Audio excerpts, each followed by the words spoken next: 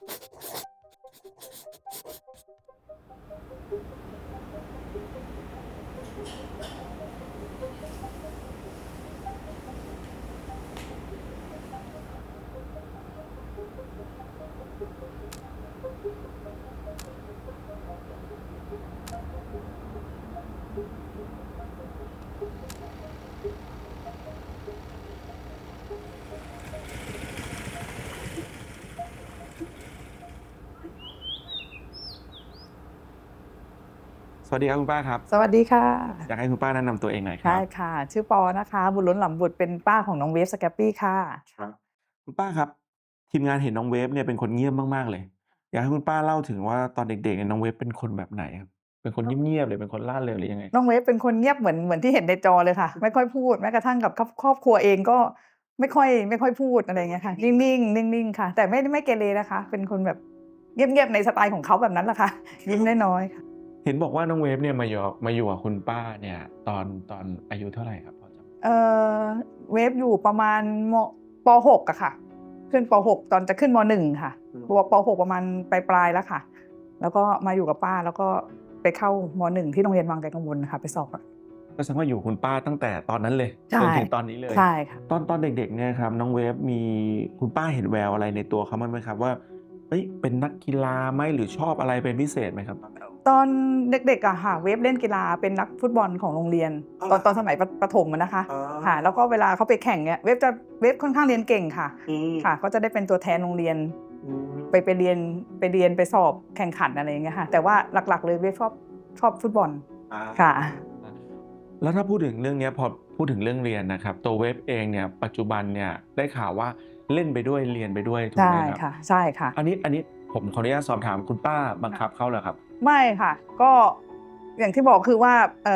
เวฟจะคือคือนักกีฬานะคะเวลาเขาเล่นเกมเนี้ยค่ะเขาก็จะเล่นกลางคืนเมื่อตอนเช้าเนี่ยเขาก็จะเหมือนไม่มีเวลาจะไปเรียนแล้วสมองเราเบลอแล้วคุณไม่ได้นอนก็เลยถามน้องว่าน้องจะเอาดีทางไหนก็ให้เขาเลือกเลยเพราะว่าไม่อยากให้เสียทั้งเรียนแล้วก็ต้องมาเล่นอย่างนี้แต่เขาบอกว่าเขาอยากทำสองอย่างก็เลยคุยกับเขาว่าเวฟถ้าทำสองอย่างเวฟต้องขยันขึ้นเวฟต้องขยันกว่าคนปกติก็คือกลางคืนเวฟก็ต้องตั้งใจในการเล่นแล้วก็เวลากลางวันเวฟก็ต้องตั้งใจในการเรียนเพื่อเวฟจะได้ประสบความสำเร็จทั้งคู่น้องก็ทำได้แรกๆที่พอดีที่ป้ายังไม่ทราบว่าน้องเล่นเกมแบบนี้นะคะการเรียนเวฟจะดรอปลงมาจากเวฟที่เคยเรียนเก่งค่ะพอไปเรียนโรงเรียนวังนะคะวังไกลกังวลที่หัวหินก็เวฟจะสอบได้ประมาณ2จุดกว่าเกรดเฉลี่ยค่ะแต่ซึ่งจริงตอนที่เรียนมเนี่ยเวฟจะดีกว่าก็เลยพอได้คุยได้อะไรอย่างเงี้ยค่ะพอได้คือเหมือนน้องได้ปลดล็อกตัวเองอะค่ะก็คือเมื่อก่อนเขาเหมือนแบบแอบปิดบังป้าอยู่เหมือนกันเพราะว่ามีแบบนี้อะไรเงี้ยพอป้าเริ่มรู้เริ่มอะไรเงี้ยน้องก็เริ่มพอเราเริ่มคุยกันนะคะว่าเวฟต้องเอาดีทั้ง2อย่างน้องก็ดีขึ้นค่ะเกรดเฉลี่ยก็ขึ้นมาเป็น3อาอันนี้ผมเซอร์ไพรส์มากเพราะว่าปกติแล้วเนี่ยนักกีฬา E-sport จะเลือกทางใดก็ทางหนึ่งค่ะแต่อันเนี้ยเวฟเลือกเองที่จะไม่ทิ้งใช่ค่ะเขาแล้วเมื่อกี้เลือกเองเท่าที่คุณป้าเล่าให้ผมฟังเนี่ยผมสัมผัสได้ว่าแรกๆเนี่ยพอเขาเก็บไว้เขาอาจจะเอาดีคือคือต้องเอาดีทั้ง2ทางแหละเพียงแต่อาจจะแบ่งเวลาไม่ถูกใช่หรือแบ่งโฟกัสไม่ถูกค่ะก็กลายเป็นว่าเล่นจนดึกดื่นไปเรียนก็อาจจะไม่มีสมาธิใช่ค่ะแต่พอได้คุยกันปั๊บเนี่ยค่ะคุณป้าก็คอยแนะนำว่าใช่เฮ้ยจะต้องแบ่งเวลาให้ดีจะต้องเหนื่อยขึ้นกว่าคนอื่นเพราะเราเลือก2ทางใช่ค่ะเขาก็เลยกลับมาดีขึ้น ใช่อาถ้าเล่าถึงน้องเวฟเนี่ยครับคุณป้าครับมีวีรกรรมแสบๆอะไรตอนเด็กไหมวีรกรรมแสบๆเหรอคะก็เนี่ยแหละค่ะแอบไปร้านเกม แอบไปเล่นเกมใช่แล้วกลับมาแบบเย็นอะไรอย่างเงี้ยค่ะเหมือนเลิกเรียนแล้วปกติเขาสมัยก่อนเนี่ยเขาเรียนหัวหินอย่างเงี้ยค่ะเขาก็จะแบบถึงบ้านเนี่ยประมาณเขาจะขับรถประจำตอนขับไปป้าจะให้ไปรถประจครับำนะคะแล้วขากลับเนี่ยเขาจะกลับเองเพราะว่ารถประจำมันมีเด็กหลายก็เรียกว่าหลายโรงเรียนเด็กประถมบ้างเด็กอนุบาลบ้างซึ่งอยู่นั้นแล้วเวฟเขาเรียนปวชเนาะพอเราปวชหรือว่าเรียนโรงเรียนวังเนี่ยเขาจะกลับบางทีก็เลทบ้างเขามีงานแล้วก็กลับเร็วบ้างเขาก็เลยจะกลับรถประจำทางเองทีนี้บางวันก็กลับเลทอาคุณป้าก็ไม่รู้ว่าก็ไม่รู้ว่าไปไหนอะไรเงี้ยตอนหลังก็เลยมาจับได้ว่าเวฟไปแวะร้านเกมคุณป้ารู้สึกไงตอนที่จับได้ก็โกรธได้โกรธคุยไหมครับก็ตอนนั้นคือตอนที่ยังไม่ได้เปิดใจกันนะคะก็โกรธแล้วก็คือเอางงก็เอ็ดแหละก็ว่าแหละว่าทำไมถึงเป็นอย่างนี้อะไรเงี้ยทำไมเวฟไม่ตั้งใจเรียนทำไมเล่นเกมอะไรเงี้ยน้องตอบว่าอะไรครับจำได้ไหมน้องก็ คือเขาก็ไม่เถียงไงเวฟเป็นคนที่ไม่เถียงพอไม่เถียงเราก็ คือเก็บเลย เขาก็บอกว่า เงียบเลย เงียบเขาก็รู้ว่าผิดไหมผิดอะไรเงี้ยแต่ว่าไม่เคยตีเขานะคะไม่เคยตีที่บ้านจะไม่ค่อยตีอะไรเงี้ยก็ไม่ตีเขาแต่เขาก็รู้สึกว่าป้าโกรธแหละเขาก็จะรู้เขาก็แสดงว่าเวฟเนี่ยคุณป้าเริ่มรู้ว่าเวฟเนี่ยไปเล่นเกมที่ร้านเกม ใช่ค่ะ แล้วเห็นบอกว่าพอหลังจากร้านเกมเนี่ยก็เริ่มมาเล่นที่บ้าน เล่นที่บ้าน จุดเริ่มต้นมันเริ่มเล่นที่บ้านยังไงเนี่ยเมื่อกี้คุณป้าบอกคุณป้าไม่ได้เปิดใจ เล่นที่บ้านก็มีคอมพิวเตอร์ที่บ้านก็จะซื้อคอมพิวเตอร์ไว้เพราะว่าจะมีพี่เขาอีกคนนึงค่ะลูกชายก็คือเรียนหนังสือด้วยแต่เขาเป็นรุ่นพี่ทีนี้เราก็เด็กมันต้องใช้คอมเนาะก็เลยซื้อคอมไว้ที่บ้านเฮ้ยน้องก็คือผัดกันเล่นกับพี่อะไรเงี้ยแต่แบบว่าลึกๆไม่รู้หรอกว่าอีกตัวแรมมันไม่พอหรืออะไรเงี้ยอันนี้เราไม่รู้ทีนี้น้องมันอาจจะแบบที่เขาต้องไม่ได้ร้านเกมเพราะว่าเราซื้อมามันก็คือคอมพิวเตอร์สำหรับทำงานไม่ได้แบบเล่นไม่ไหว ถู อะไร ก อ ค่ะ ย่าง ถู นี้ กค่ะ ก็เลยต้องไปเล่นที่นู่น ใช่ แต่ก็มีมาเล่นบ้านบ้าง เล่นบ้างก็เห็นว่าน้องเล่นเกมอะค่ะอย่างที่บอกคือว่าที่บ้านอะก็จะเอาคอมไว้ข้างนอกเพราะว่าพี่ไม่รู้ว่าน้องเล่นอะไรอยากเห็นว่าเขาทำอะไรอยู่เพราะว่า คือความคิดของคุณป้า ต้องคิดเองว่าแบบโซเชียลเนาะไม่รู้ว่าน้องมันเล่นอะไรก็เลยพยายามจะเอาคอมไว้ข้างนอกเพื่อเวลาเราเดินผ่านอะไรเงี้ยเราจะได้เห็นว่า อยู่ในสายตา อยู่ไหนเล่นเกมอะไรกลัวจะไปเว็บอื่นหรือเปล่าอะไรอย่างเงี้ยเราไม่รู้ แต่หลังจากนั้นเห็นได้ข่าวว่า พอเล่นไปเรื่อยๆเอาไปอยู่ในห้องแล้ว เอาไปอยู่ในห้อง เพราะอะไรครับ เสียงดังค่ะ เสียงดัง เสียงดังมาก ก็เลยอยู่ข้างนอกไม่อยู่ข้างใน อยู่ข้างในค่ะเสียงดังมากไม่ไหว แล้วบอกว่ามีวันหนึ่งเห็นบอกว่า มีเหตุการณ์ที่คุณป้าประหลาดใจเหมือนกันเพราะว่ามีคอมพิวเตอร์มาส่งที่บ้าน ใช่ หลังจากที่ตอนแรกเป็นคอมที่อาจจะเล่นได้บ้างไม่ได้บ้าง อยู่ดีวันหนึ่งเล่าวันนี้ให้ฟัง วันนั้นมีอยู่วันหนึ่งก็คือมีรถมาส่งคอมพิวเตอร์ที่บ้านจะเป็นแบบหน้าจอใหญ่มากนะคะแล้วก็เคสอันใหญ่ทีนี้ด้วยความที่เราคิดว่าหูมันต้องแพงแน่เลยเพราะว่ามันไม่ใช่คอมธรรมดาแล้วแหละอะไรเงี้ยก็เลยสงสัยว่าได้จากไหนคนที่มาส่งก็เลยถามเขาว่ามาส่งให้ใครเขาบอกว่ามาส่งให้น้องเวฟตอนนั้นน้องเวฟกำลังนอนอยู่ก็เลยไปเรียกน้องเวฟมา อันนี้คือความรู้สึกวันนั้นเลยนะ วันนั้นเลยก็บอกว่าเวฟแล้วใครมาส่งคอมอะไรเงี้ยมาจากไหนอะไรยังไงเวฟก็บอกว่าเวฟซื้อประมาณถ้าจำตัวเลขไม่ผิดอะประมาณ 50,000 หรือ 55,000 ประมาณเนี้ยค่ะตอนนั้น พับจีต้องประมาณนี้ ค่ะแล้วบอกอุ้ยแล้วเวฟตังค์ที่ไหนมาเวฟมีตังค์ได้ยังไงเขาบอกว่าเขาได้มาจากเขาจ่ายไปแล้วมัดจำไปแล้วครึ่งนึงเราก็ถามว่าเวฟเอาตังค์ที่ไหนไปจ่ายบอกป้าว่าตังค์ที่ไหนไปจ่ายเขาก็บอกว่าเวฟมีของเวฟเก็บเวฟผ่อนเดือนละ 5,000เราก็บอกว่าเราเอาตังค์ที่ไหนไปผ่อนเพราะทุกวันเนี่ยใช่ค่ะเขาบอกว่าทุกวันเนี้ยที่เวฟไปโรงเรียนอ่ะป้าก็ยังต้องจ่ายตังค์เวฟอยู่เลยแล้วทำไมถึงเวฟมีตังค์เขาก็บอกว่าเขาหาได้บอกป้าเขาก็ไม่พูดว่าเขาเล่นเกมอะไรเขาไม่ได้อธิบายนะคะ ก็ยังไม่รู้จนไปพอดีก็ไปถามลูกชายว่าหนูของน้องอ่ะมีคอมมาส่งนะเห็นไหมนี่ก็ถ่ายรูปไปให้เพราะตอนนั้นลูกชายก็เรียนหนังสืออยู่เขาก็ไม่ได้มาบ้านก็ถ่ายรูปส่งไปบอกว่าทำไมของน้องเวฟอ่ะมีคอมมาส่งแบบนี้เลยนะทำไมมันถึงมีเงี้ยเวฟเอาตังค์ที่ไหนมาบอกแม่ได้ไหมคือมีอะไรที่ไม่บอกหรือเปล่าคือเว็บหนึ่งคือไม่ได้บอกเวฟถ้าอันนี้ออกไปในเว็บรู้ในเว็บต้อง เราก็แบบเพราะว่าเงินพี่วูนเงิน 5,000 ต่อเดือนอ่ะมันไม่ได้สำหรับเด็กนักเรียนอ่ะมันไม่ได้หาง่ายถ้าไม่ได้ไปแบบนั้นแล้วเวฟไม่ได้ไปทำงานพิเศษตรงไหนเพราะเราเห็นอยู่ก็เลยให้น้องที่ทำงานซึ่งเป็นค่อนข้างแสบอยู่เขามีพักพวกอยู่ทางหัวหินเขาก็เลยบอกพี่ถ้าพี่ไม่สบายใจก็ไปเล่าให้เขาฟังแบบนี้แหละเขาก็เลยบอกว่ามันมีเกม PUBG นะอะไรเงี้ยก็คือลูกชายบอกว่าแม่แต่เวฟอ่ะเขาไปเล่นเกม PUBGเกมนี้มันเป็นเกมที่แบบว่าถ้าเล่นแล้วได้เงินแล้วเวฟเป็นคนที่เล่นเกมเก่งนะแม่เขาน่าจะไปอยู่สโมสรอะไรหรือเปล่าแต่เขาก็ไม่ได้คุยให้ฟังเพราะเราก็พูดให้ฟังเราก็ไม่เข้าใจอะค่ะอันนี้ก็เลยเป็นจุดเริ่มต้น ใช่ค่ะที่ทำให้เวฟเหมือนเก็บตังค์ซื้อคอมพิวเตอร์เองมาเล่นที่บ้านใช่ค่ะแล้วพอคุณป้าเห็นอย่างเงี้ยครับพอเห็นเวฟเนี่ยจริงจังกับการเล่นเกมเนี่ยคุณป้ารู้สึกยังไงบ้างก็ที่แรกก็ไม่โอเคไม่โอเคมากๆก็คือเราอยากให้เขาเรียนหนังสืออยากให้เขาเรียนหนังสือก็บอกว่าทำยังไงดีให้หลานได้แบบเรียนหนังสือไม่อยากให้เล่นคือไม่เอาจริงๆคือไม่เข้าใจถึงจะอยู่สโมสรอะไรก็ไม่เข้าใจอยู่ดีแต่นี่คือในใจลึกๆก็คือไม่เข้าใจก็ยังไงดีนะอยากให้เขาเลิกอยากให้เขาเรียนหนังสือแบบโฟกัสเรื่องการเรียนมากกว่าค่ะแล้วมันไปลงตัวได้ยังไงไปคุยกันหรือยังไงครับก็วันหนึ่งที่ตอนนั้นเขาอยู่ชัปเปอร์ค่ะโค้ชเลิฟโทรมาหาแล้วก็บอกว่าเล่าให้ฟังว่าน้องเวฟอะค่ะอยู่สโมสรของชัปเปอร์คุณปานรู้จักสโมสรนี้ไหมเกมเป็นเกม PUBG อะไรเงี้ยค่ะเราก็เลยบอกว่าเราไม่รู้จัก เขาก็บอกว่าที่แรกแว็บหนึ่งก็คือมิจฉาชีพหรือเปล่าเอาหลานจะไปทำอะไรอะไรอย่างเงี้ยเขาก็บอกว่าแอดไลน์ผมไหมเดี๋ยวผมส่งแบบว่าโปรไฟล์ของสโมสรไปให้ดู คนฟังผมก็น่ากลัวแล้วนะครับคุณป้า นั่นแหละไปให้ดูเขาก็เลยส่งมาแล้วก็ไลน์ก็เลยได้เข้าไปดูในเว็บไซต์เขาก็ส่งเพจมาให้ดูค่ะก็เลยเข้าใจว่าอ๋อไปเล่นแบบนี้น้องๆได้ตังค์นะ ตอนนี้ป้าน้องอายุ18น้องเล่นมาตั้งนานแล้ว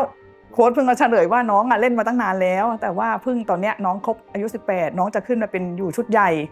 ก็เลยต้องมีการแข่งแล้วก็ไปเข้าแคมป์อะไรอย่างเงี้ยคือต้องการคือที่เขาโทรมาเขาต้องการน้องเวฟให้ไปเข้าแคมป์จะได้รู้ใช่ก็เลยเป็นที่มาว่าเข้าใจมากขึ้นอย่างนี้แสดงว่าตอนที่เวฟต้องไปเข้าแคมป์เนี่ยครับก็แล้วเรียนยังไงล่ะครับเวฟเรียนยังไง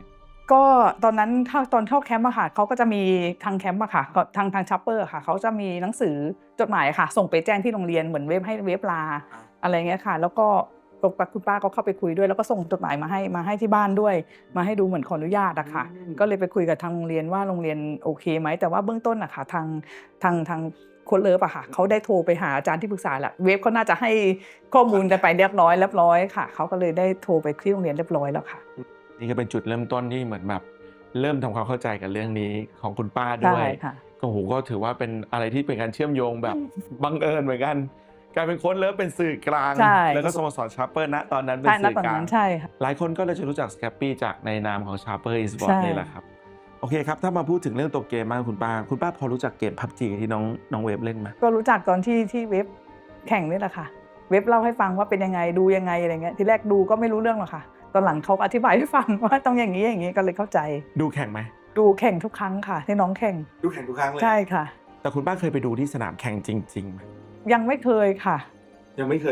คยอยากให้คุณป้าได้ไปนะสนุกมากๆถ้าได้ดูหลานตัวเองแข่งในสนามจริงๆนะครับแต่ปัจจุบันจะเน้นในการแข่งดูออนไลน์เอานะครับเวฟบอกคุณป้าตอนไหนว่าตัวเวฟเองเนี่ยติดทีมชาติเวฟไม่ได้บอกป้าเห็นประกาศแต่เจ้าตัวค่ะเขาทราบแล้วเจ้าตัวเขาทราบแล้วว่าเขาติดแต่เขายังเก็บไว้อยู่จนที่ของ PUBG Battleground Thailand ในเพจอะค่ะคือติดตามอยู่เขาประกาศขึ้นมาว่าผู้เล่นคือคนแรกก็คือติดน้องเวฟไปคนที่2จะเป็นน้องเวฟแล้วเขาก็พิมพ์มาว่าเวฟติดทีมชาติก็เลยพิมพ์ไปแสดงความยินดีกับเขาก็บอกว่าเขารู้มาพักแล้วแหละแต่เขายังไม่บอกป้าอะไรเงี้ยใช่เพราะว่าตัวน้องเวฟเองเนี่ยคือมันจะมีกฎเกณฑ์เรื่องสแตทอยู่ว่าใครที่ได้สแตทตรงนี้จะเป็นคนติดทีมชาติซึ่งตอนนั้นเนี่ยเวฟน่าจะเป็นแคนดิเดตอันดับ1เพียงแต่ว่ายังไม่ชัวร์เพราะว่ายังไม่ได้มีการประกาศแสดงว่าพอประกาศปุ๊บเวฟก็เลยมาบอกคุณป้ารู้สึกไงตอนนั้นทำจริงดีใจแทนเขาเพราะว่าเขาพูดไว้ว่าเคยคุยกับเขาว่าเวฟคือตรงเนี้ยจุดมุ่งหมายของเวฟการเล่นเกมตรงเนี้ยเวฟอยากได้อะไรโอเคเงินมันเป็นส่วนหนึ่งแต่ว่าจุดมุ่งหมายจริงๆของเขาเขาอยากติดทีมชาติสักครั้งเขาพูดคำนี้ตั้งแต่แรกๆใช่ค่ะว่าอยากติดทีมชาติสักครั้งครับผมถ้าพูดถึงณตอนนี้ครับเวฟก็ติดทีมชาติจริงๆตามที่เขาอยากจะเป็นละคุณป้ายังมีความกังวลอะไรเกี่ยวกับเส้นทางของเวฟในอาชีพนี้บ้างไหมจริงเนี่ยไม่อยากให้เขาทิ้งการเรียนคือตอนนี้น้องเวฟจบปวสเรียบร้อยนะคะจริงๆป้าขอเขาไว้ว่าเล่นอะไรก็ได้ให้จบคือม.6 ให้ป้าหรือว่าจบเขาเรียนช่างไฟฟ้าเนาะให้จบปวชเพราะอย่างน้อยถ้าไม่ได้อยู่ในเส้นทางนี้แล้วคือเขาได้กลับมามีอาชีพคือบ้านเราคือยังในชะอำเนี่ยค่ะมันมีชะอำหัวหินนะมันมีโรงแรมเยอะอย่างน้อยเป็นช่างในโรงแรมก็ได้หรือว่าเป็นเด็กเสิร์ฟพูดง่ายๆเบสิกเป็นเด็กเสิร์ฟเป็นอะไรเงี้ยก็ยังได้คือบอกเขาว่าขอเขาให้จบปวชหรือไม่ก็ม.6 แต่เขาอย่าทิ้งเรียนเพราะพอถึงเวลาจริงเขาก็ไปเรียนปวสเขาต่อแล้วตอนนี้พอจะขึ้นปริญญาตรีเขาดรอปเพราะว่าเขาบอกปีนี้เขาน่าจะแข่งเยอะน่าจะเป็นเยอะเขาเลยขอพักก่อนถ้าคุณป้าย้อนกลับไปในวันแรกๆเลยเราย้อนกลับไปเลยตั้งแต่วันที่ป้าจับได้ว่าเขาไปร้านเกมเขาเล่นคอมพิวเตอร์ทั้งที่บางทีเล่นได้บ้างไม่เล่นได้บ้างมีคอมพิวเตอร์มาส่งแล้วทำให้ความลำบากใจว่าไปเอาเงินมาจากไหนเนี่ยจนมาถึงวันนี้น้องมาไกลได้ขนาดเนี้ยคุณป้ารู้สึกยังไงบ้างครับก็ลึกๆคือภูมิใจมากภูมิใจในตัวเขาเพราะว่าน้องเวฟเป็นอะไรที่คือครอบครัวเขาไม่ได้สมบูรณ์ นะคะเขาก็อยู่กับป้ามาอะไรเงี้ยครอบครัวเขาไม่ได้สมบูรณ์แต่เขาก็ประคองตัวเองให้มาอยู่ถึงจุดนี้คือเขาทำได้คือเรียนเขาก็ไม่ได้เสียเกมเขาก็ทำได้ดีในสิ่งที่เขารักเลยแหละเกมเขาเล่นเขาได้ตลอดเขาก็สามารถฝ่าฟันมาก็ภูมิใจในตัวน้องเว็บครับระหว่างทางที่ผ่านมาทั้งหมดเนี่ยครับคุณป้าเล่าให้เราฟังเล่าให้คนดูฟังคุณป้าซัพพอร์ตอะไรเว็บบ้างระหว่างทางทุกอย่างค่ะทุกอย่างเป็นตั้งแต่เรื่องเรียนคุยกับอาจารย์หาที่ฝึกงานทำทุกอย่างแล้วก็สนับสนุนเงินทองกำลังใจให้ทุกอย่างค่ะน้องเว็บเคยมาปรึกษาเวลาที่เขาแข่งผลงานไม่ดีไหมครับหรือว่าเวลาที่เขาเฟลมีบ้างไหมไม่ค่อยไม่เคยไม่แสดงมุมนี้ออกมาเลยไม่แสดงเลยค่ะแต่มีแต่ป้าพอเห็นเขาแบบว่าทีมเขาแพ้หรืออะไรเงี้ยค่ะเราก็จะรู้แล้วหลานเขาเป็นคนไม่ค่อยพูดอยู่แล้วเราก็จะพิมพ์จะไลน์ไปหาเว็บสู้ๆนะลูกอะไรเงี้ยไม่เป็นไรเอาใหม่เดี๋ยวทีมเว็บน้องใหม่นะไม่เป็นไรเมื่อก่อนที่เขาอยู่ฟอเรสต์อะค่ะเขาขึ้นแล้วบางทีเขาเฟลอย่างเงี้ยก็บอกไม่เป็นไรทีมเว็บเพิ่งขึ้นมาอะไรเงี้ยมันก็มีบ้างทีมเป็นใหญ่ยังตกเลยเงี้ยเขาก็จะขอบคุณครับมาเฉยๆเขาก็ไม่อะไรเพราะว่าเท่าที่ผมถามเมื่อกี้เรื่องของการซัพพอร์ตนะครับคุณป้าเล่าให้ทีมงานฟังว่าจริงๆแล้วเนี่ยในระหว่างทางเนี่ยมันมีเรื่องที่ซับซ้อนมากกว่านั้นเช่นเรื่องที่ชาร์เปอร์ทำใบอนุญาตมาก็จริงแต่คุณป้าต้องคอยไปคุยกับโรงเรียนใช่ไหมครับเล่าให้ฟังหน่อยมันเป็นยังไงคุณป้ามุมก็คือแบบเวลาเราไปที่โรงเรียนก็คือไม่ได้เข้าใจโรงเรียนเขาแทบจะไม่เข้าใจเลยว่าทำไมต้องไปต้องปล่อยนักเรียนไปเก็บตัวต้องขาดเรียนใช่ค่ะแล้วคือแล้วเรื่องเรียนจะยังไงแล้วคุณครูที่ดูแลน้องเวฟอะค่ะเป็นคืออายุค่อนข้างอาวุโสแล้ว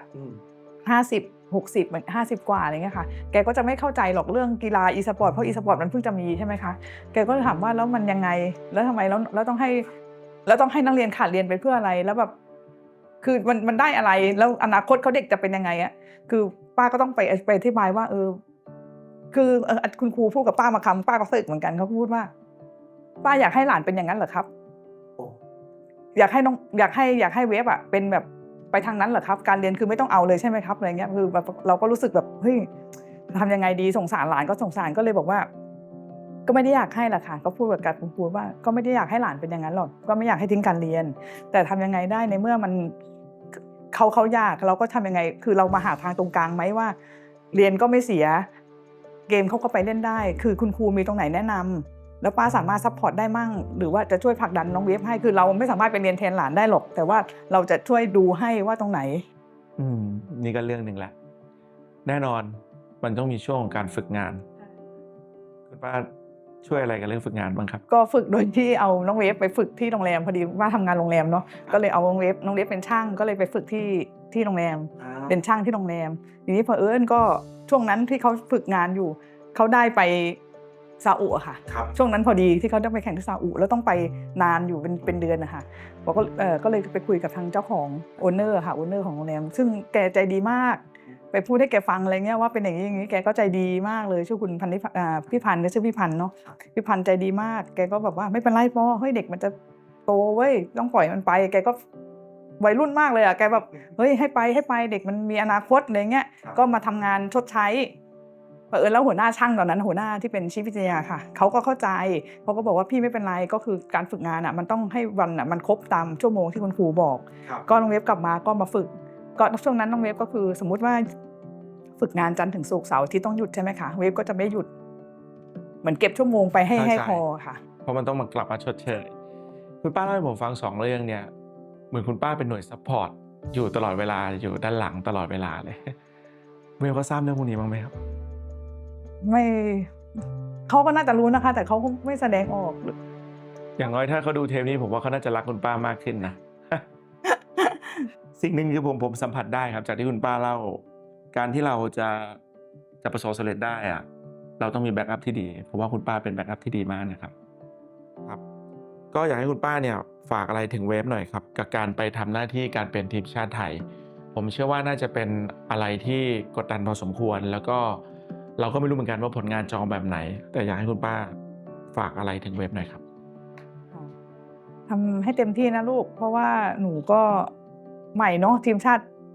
ครั้งแรกแล้วก็เป็นสิ่งที่เวฟใฝ่ฝันมา เวฟทำได้แล้วนะลูกแล้วก็สู้ๆทำเพื่อประเทศชาติครับลูก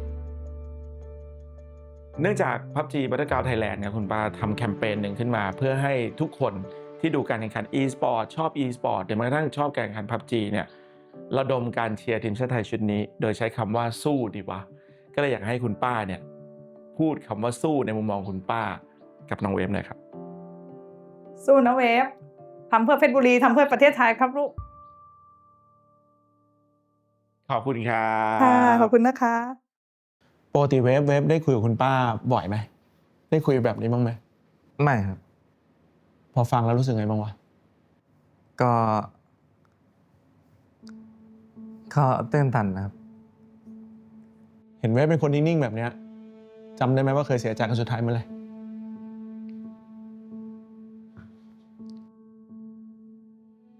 ไม่ได้ครับ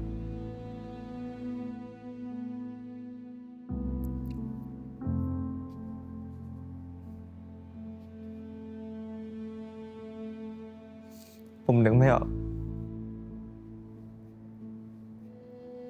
เหนื่อยไหมก็มีบ้างครับอยากจะบอกอะไรคุณป้าบ้าง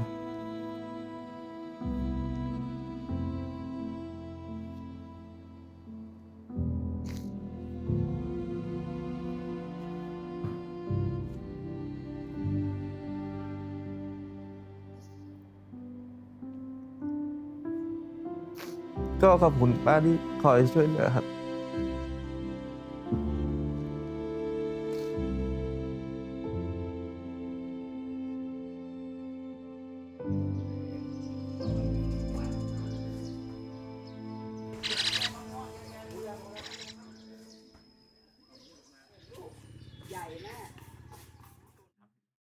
คุณแม่ก็แม่แอ๋วนะคะเป็นแม่ของน้องทิกเกอร์คุณแม่แอ๋วนะครับโอเคครับคุณแม่ครับตอนเด็กๆเนี่ยน้องทิวเป็นเด็กแบบไหนครับซนไหมดื้อไหมเมาให้ผมฟังหน่อยคุณแม่ความจริงคือแม่เขาบอกภาษาอีสานเด้อแม่เว้าไทยบ่ชัดความจริงคือทิวเป็นเด็กพื้นเพก็คืออีสานเด็กอีสานนี่สิดื้อแบบว่าบ่คือเด็กกรุงเทพเด้อลูกเด็กกรุงเทพสิประมาณว่าแบบสังคมคนละสังคมเนาะแม่ก็แอบเป็นห่วงอยู่แต่ความโชคดีของแม่ก็คือว่าน้องสิเป็นคนที่บ่เคยดื้อบ่เคยเฮ็ดให้แม่ตั้งแต่น้อยมาเลยบ่เคยเฮ็ดให้แม่แบบว่าต้องมาซีเรียสต้องมาเครียดนำเรื่องแบบลูกดื้อลูกมึนลูกบ่ฟังความเขาสิเป็นเด็กค่อนข้างอันนี้บ่ได้ย่องเนาะแต่ก็อยากย่องอยู่นั่นแหละเขาก็สิเป็นเด็กค่อนข้างอันนี้อยู่ฟังความแม่ฟังความยายจังซี่อยู่ค่ะครับตอนเด็กเนี่ยน้องทิวชอบทำอะไรเป็นพิเศษไหมคุณแม่เห็นแววอะไรตอนเขายังเด็กไหมครับเล่นกีฬาหรือว่าน้องตอนเด็กน้อยก็น้องสิเป็นคนมักเล่นกีฬาอยู่เป็นนักกีฬาตะกร้อปิงปองเพราะว่าแม่เคยซื้อไม้ปิงปองให้แม่เคยซื้อฟุตบอลให้ลูกมักฟุตบอลแม่ก็สิซื้อฟุตบอลแม่เล่นปิงปองแพงปานใดแม่ก็ซื้อตอนนั้นบ่มีเงินเนาะลูกเนาะหาเช้ากินค่ำเฮ็ดงานโรงงานก็สิซื้อไม้ปิงปองให้1,500ตอนนั้นน่ะแพงหลายซื้อให้เพราะว่าลูกมักปิงปองก็ได้เป็นทีมของโรงเรียนบ่เป็นนักกีฬาปิงปองกับตะกร้อนี่ล่ะถ้าที่แม่จำได้เนาะอย่างนี้แสดงว่าคุณแม่คาดหวังทิวให้เป็นนักกีฬาเหรอครับตอนเด็กจริงๆก็บ่คาดหวังที่สุดคือขอให้ลูกเรียนสูงที่สุดเท่าที่ลูกสิเรียนได้ทำไมถึงอยากให้ลูกเรียนสูงเพราะว่าแม่บ่มีโอกาสเรียนแม่ทุกข์แม่ยากแม่จนแม่เป็นคนอีสานบ่มีโอกาสได้เรียนหนังสือเพราะแม่ความคิดแม่คือว่าการเรียนหนังสือคือเป็นไพ่ใบหนึ่งบ่ที่สิเฮ็ดให้ลูกมีอนาคตเพราะว่าพูดง่ายๆคือแม่มีลูกผู้เดียวลูกชายผู้เดียวแล้วก็สิบ่มีอีกดอกพูดถึงว่านั่นก็สิมีแค่ผู้เดียวแล้วก็เป็นคนที่แม่ห่วงในชีวิตแม่อยากเห็นแบบว่าอนาคตของลูกที่ดีที่สุดเฮ็ดทุกอย่างอิหยังก็ได้ประมาณนี้พอคุณแม่พูดถึงว่าคุณแม่อยากให้น้องทิวเนี่ยเรียนสูงที่สุดใช่เท่าที่จะทำได้เพราะว่าแม่จะพยายามหาเงินส่งลูกจนถึงที่สุดแล้วตอนที่น้องทิวเนี่ยมาเริ่มรู้จักเกมครับคุณแม่รู้สึกยังไงจริงๆแล้วน้องก็เล่นมาแน่แต่น้อยเนาะลูกเนาะบัดทีนี้พอมารู้จักเกมที่ว่าเกมที่มันเป็นทางการแม่นบ่ที่เป็นแบบว่าเหมือนได้เงินได้หยังสิบ่คิดหวังอยู่เด้ตอนนั้นคิดหวังแบบค่อนข้างตั้งความหวังหลายกับลูกให้ลูกเรียนสูงๆเพ ราะว่าบ่อยากให้ลูกลำบากคือเจ้าของเรียนจบหน่อยเรียนมาหน่อยก็สิว่ากับผิดหวังหลายจนว่าชนิดที่ว่าชีวิตแม่น่ะมีแค่ลูกเด้ลูกสิแบบว่าลูกสิบ่เรียนลูกสิขอแม่แบบว่าไปเอาดีทางเกมลูกบอกว่ามันเป็นอีหยังที่เป็นแบบแม่เว้าฮอดไปไกลกว่านี้บ่ได้เพราะว่ามันสิหายไปกว่านี้ ในตอนนั้นเนาะก็สิว่านะก็ค่อนข้างสิอันผิดหวังในตรงนี้อยู่ที่ลูกบ่เรียนให้เพราะว่าแม่อยากให้ลูกมีอนาคตบ่อยากให้ลูกแบบลำบากในอนาคตอะไรอย่างเงี้ย เข้าใจผมเห็นความรู้สึกคุณแม่เลยคุณแม่คาดหวังกับเรื่องเรียนแน่ๆเพราะว่า เพราะมันมีลูกคนเดียวไงลูกเราห่วงของเราอ่ะเรา แล้วคุณแม่ รัก คุยยังไงครับคุยยังไงให้เข้าใจน้องทิวที่น้องทิวอยากจะเล่นเกม คือด้วยความแบบว่าประเด็นสำคัญก็คือความรักลูกที่สุดนี่แหละลูกแล้วก็อะไรก็ได้ที่ทำให้ลูกมีความสุข อะไรก็ได้ที่ทำให้สิ่งที่ลูกอยากทำอยากได้ทำให้ลูกได้ก่อนในตอนนั้นอยากจะสอนให้เขาแบบว่าไอ้สิ่งที่ลูกเลือกเนี่ยมันดีหรือไม่ดีเพราะว่าแม่จะสอนในมุมมองเอาเว้าลาวอีกคนเด้อลูกไปเว้าไทยไปบ่ได้อยากสอนให้ลูกในมุมมองที่แบบว่าบางที่เขาบ่ฟังเฮาแต่ถ้ามันบ่เห็นโลงศพบ่ลังน้ำตาบ่เห็นเนื้อผ้าว่าหยังน้องสิเป็นคนที่บ่ทันได้เชื่อเฮาในตอนนั้นแม่ก็สิสอนให้โอกาสลูกให้ไปลองเบิ่งแต่แม่สิขอแค่เวลาแก่ลูกแค่ปีเดียวห้ามมีเกินปีนึงถ้าปีนึงลูกดูแลเจ้าของบ่ได้เลี้ยงเจ้าของบ่ได้บ่เฮ็ดให้แม่เห็นได้ว่าลูกเฮ็ดได้แบบใดลูกต้องกลับมาเรียนให้แม่ต้องแบบนี้ตอนแรกแม่สิบ่ยอมอย่างเดียวเลยลูกก็เทิงพูดง่ายๆก็เทิงสิกราบสิไหว้แม่พุ่นล่ะเพราะฮู้ว่าแม่เป็นคนหายในจักหน่อยเนาะแม่คาดหวังในอนาคตลูกหลายก็เลยขอแม่นั่นล่ะด้วยความรักลูกนั่นล่ะก็เลยยกโอกาสมาให้ลูกตามคำขอลูกให้ลูกไปแต่ก็แอบห่วงคือเก่าถึงว่าสิแบบกูสิบ่ส่งมึงล่ะเด้ ประมาณนี้นะกูสิบ่ซอยมึงล่ะเด้ประมาณนี้แล้วก็ซอยคือเก่านั่นล่ะด้วยความรักลูกเนาะก็เลยปล่อยให้ลูกไปแต่ว่าให้แค่ปีเดียวให้ปีเดียว ถ้าผมเข้าใจไม่ผิดนี่คือสิ่งที่ตกลงกันแค่ปีเดียวไม่มีใครทราบเลยแม่ก็บ่รู้ว่าไผรู้บ่แต่แม่ก็บอกว่าลูกเนาะกับยายกับยายกับที่นี่ได้ครอบครัวเจ้าของเนี่ย1 ปีเท่านั้นแม่จะไม่ให้เกินนั้นไม่มี2 ปีไม่มีคำต่อรองใดๆทั้งสิ้นหลังจากนี้แม่เว้าแบบนี้เลยเพราะว่าแม่เป็นคนเด็ดขาดได้ลูกเว้ากับลูกนี่ลูกก็สิว่าลูกเชื่อความนั้นไม่ให้ในจักหน่อยคุณแม่เคยคิดมุมที่ถ้า1 ปีไม่ได้สำเร็จโอ๊ยแม่ก็บ่คิดแล้วเนาะ แม่บ่เคยคิดจังใดมันก็ต้องกลับมาเรียนให้แม่ว่าจังซี่จังใดลูกก็ต้องกลับมาเรียนแต่ด้วยความรักลูกนั่นปล่อยให้ลูกไปก่อนให้ลูกเห็นว่าลูกเฮ็ดบ่ได้ดอกจังไดก็เฮ็ดบ่ได้ก็ต้องกลับมาเรียนให้แม่คือเก่าครับโอเคครับเคยได้ยินนะครับที่คุณแม่เคยพูดให้ฟังกับทีมงานว่าก้านมะยมมันคืออะไรคุณแม่ก้านมะยมลูกก็รู้จักต้นบักยมบ้านเฮาบ่เคยกินบักยมบ่คนไทยก็สิเอิ้นมะยมแต่บ้านแม่เอิ้นบักยมก้านบักยมมันสิเป็นมันบ่มีอยู่นี่เนาะจะเอามาให้เบิ่งสิรู้จักอยู่ดอก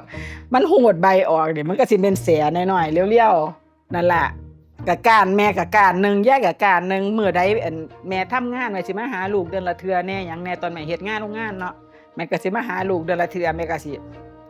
ถ้าแม่อยู่นี่ยายสิบ่จัดการแม่สิเป็นคนจัดการถ้ายายอยู่ยายก็ถือการบักยมไปตั้งแต่พุ่นไปฮอดร้านเกมพุ่นละมึงอยู่ไส ก็สิว่ารอบหลังเนาะที่นี่ตะวันย่านน้องย่านหลายการบักยมเพราะมันแสบเนาะแม่ก็ลองตีเจ้าของได้ก่อนสิตีลูกต้องตีเจ้าของลองมันก่อนมันเจ็บซ้ำนี่ก็สิตีลูกได้ซ้ำใดจังซี่นะก็สิย่านจนสั่นพุ่นละก็สิว่านะแต่ก็บ่ฟังดอกก็ยอมยืนได้การบักยมจังซั่นยืนกอดอกเลยกอดอกให้ตีเพราะว่าเจ้าของเฮ็ดผิดพ่อแม่สิสอนตลอดว่าเฮ็ดผิดต้องยอมรับผิดลูกผิดแม่นบ่แม่บอกว่าอย่าเสลียนเกินเวลานี่โน่นนี่นั่นแต่น้องด้วยความแบบว่าก็สิใจน้องฮักนั่นล่ะแม่ก็บ่รู้เนาะแต่ว่ารู้แต่ว่าน้องมักเล่นแต่ว่าเกมอีหยังแน่แม่ก็บ่ฮู้คือกันแต่สมัยตะกี้ก็ได้ที่มาของการบักยม โอเคครับแล้วเห็นบอกว่าน้องทิวเนี่ยเคยทำงานเก็บเงินซื้อคอมพิวเตอร์เองด้วยเรื่องนี้จริงมั้ยแม่นค่ะเล่าให้ฟังหน่อยคุณแม่เป็นยังไงเพราะว่าหยังว่าติการซื้อคอมเล่นเกมตะกี้แม่ซื้อให้เพราะว่าแม่เฮ็ดให้เขาเรียน การเรียนการหยังอีหยังก็สร้างแพงปานใดคือแม่เว้าเลี้ยงกีฬาเลี้ยงหยังแม่สนับสนุนเต็มที่แม่บ่มีแม่ก็หามาให้ ครับ แต่ว่าเลี้ยงเล่นเกมบ่ได้แม่ว่าจังซี่ความเป็นคนใจเด็ดของแม่บ่ได้ถ้าลูกอยากเล่นอีหยังก็สร้างเกี่ยวกับเกมในตอนนั้นแม่บ่สนับสนุนเนาะอีหยังก็สร้างเกี่ยวกับเกมลูกต้องหาเองลูกต้องใส่เองซื้อเองอีหยังก็สร้างที่เกี่ยวกับที่มันบ่ได้เป็นมีประโยชน์ ครับ ลูกต้องเก็บเงินเองหาเงินเอง แต่น้องก็เฮ็ดจังไดว่าติเงินแม่ให้ไปโรงเรียนน้องก็เก็บแน่เงินพ่อให้แน่เงินยายให้แน่เงินผู้ใดให้แน่ก็เก็บไว้แน่ส่วนหนึ่งบัดทีนี้ปิดเทอมแม่จะให้หนูทำอะไรแม่มีอะไรให้หนูทำไหมหนูอยากซื้อคอมราคาแค่นี้หนูอยากซื้อคอมราคาทำนี่เงินบ่พอเงินหนูมีอยู่แค่นี้เห็นได้ก็ให้แม่มื้อละแม่ให้มื้อละ300เข้าฟรีอยู่ฟรีเข้าฟรี ไปเห็นน้าแม่น้องก็เก็บได้เงิน ครับ เก็บได้ไปซื้ออีหลีแต่ก็ตอนนั้นก็แพงเด้หนูแพงสำหรับแม่เลยแม่บ่กล้าซื้อปานนั้นแต่ด้วยความว่าน้องว่ามันสิดีกว่ากันเรื่องหยังนี่แหละดีก็ยังก็ซาแม่บ่ให้แม่ว่าจังซี่ อยากได้ต้องหาเงินเองน้องก็เก็บเองหาเอง